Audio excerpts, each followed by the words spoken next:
pretty sure you can just, yeah, it's ripe enough. You can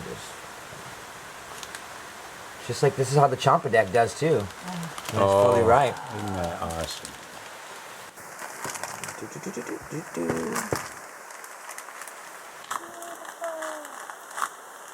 Yeah. Paul's got a really cool way of doing it where he like keeps this cap on and he's like takes out just like this corner piece and it's like a little art thing. Oh, cute. I got like pictures of it. Yeah. Cute. What a fun fruit. Yeah. What an amazing fruit. Blessing. Thank you. Score some strange fruits today. This is a pedali.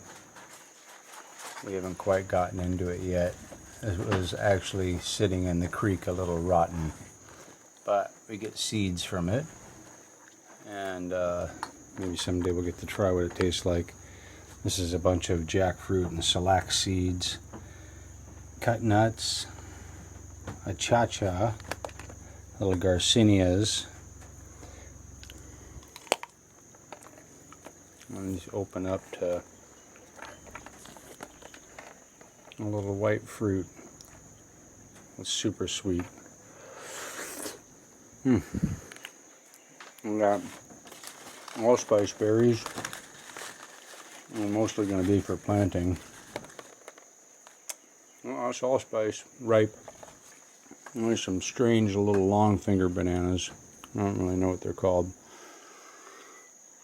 And there's some palm seeds.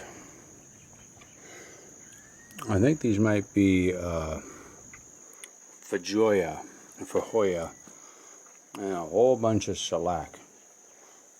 We got, this is a whole palm's worth, one whole rackus.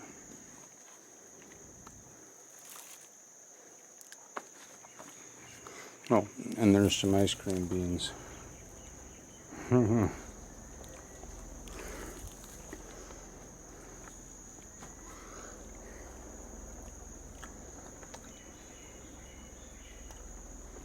a bunch of boar meat ground up.